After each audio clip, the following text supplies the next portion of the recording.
بسم اللہ الرحمن الرحیم۔ السلام علیکم۔ ایک شخص کے یہاں صرف بیٹیاں تھیں۔ ہر مرتبہ اس کو امید ہوتی کہ اب تو بیٹا پیدا ہوگا، مگر ہر بار بیٹی ہی پیدا ہوتی۔ اس طرح اس کے یہاں یک کے بعد دیگرے 6 بیٹیاں ہو گئیں۔ اس کی بیوی کے یہاں پھر ولادت متوقع تھی۔ وہ ڈر رہا تھا کہ کہیں پھر لڑکی پیدا نہ ہو جائے۔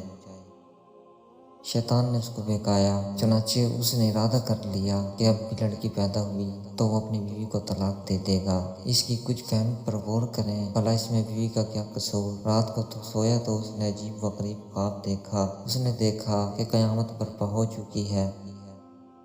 اس کے گناہ بہت زیادہ ہیں جن کے سبب اس پر جہنم واجب ہو چکی ہے، لہٰذا فرشتوں نے اس کو پکڑا اور جہنم کی طرف لے گئے۔ پہلے دروازے پر گئے تو دیکھا کہ اس کی ایک بیٹی وہاں کھڑی تھی جس نے اسے جہنم میں جانے سے روک دیا۔ فرشتے اسے لے کر دوسرے دروازے پر چلے گئے۔ وہاں اس کی دوسری بیٹی کھڑی تھی جو اس کے لیے آڑ بن گئی۔ اب وہ تیسرے دروازے پر اسے لے گئے۔ وہاں تیسری لڑکی کھڑی تھی جو رکاوٹ بن گئی۔ اس طرح فرشتے جس دروازے پر اس کو لے کر جاتے، وہاں اس کی ایک بیٹی کھڑی ہوتی جو اس کا دفاع کرتی اور جہنم میں جانے سے روک دیتی۔ غرض یہ کہ فرشتے اسے جہنم کے 6 دروازوں پر لے گئے، مگر ہر دروازے پر اس کی کوئی نہ کوئی بیٹی رکاوٹ بنتی چلی جاتی۔ اب 7واں دروازہ باقی تھا۔ فرشتے اس کو لے کر اس دروازے کی طرف چل دیے۔ اس پر گھبراہٹ طاری ہوئی کہ اس دروازے پر میرے لیے رکاوٹ کون بنے گا۔ اسے معلوم ہو گیا کہ جو نیت اس نے کی تھی غلط تھی۔ وہ شیطان کے بہکاوے میں آ گیا تھا۔ انتہائی پریشانی اور خوف و دہشت کے عالم میں اس کی آنکھ کھل چکی تھی اور اس نے رب العزت کے حضور اپنے ہاتھوں کو بلند کیا اور دعا کی، اے اللہ مجھے 7ویں بیٹی عطا فرما۔ اس لیے جن لوگوں کو قضا و قدر پر ایمان ہے انہیں لڑکیوں کی پیدائش پر رنجیدہ ہونے کے بجائے خوش ہونا چاہیے۔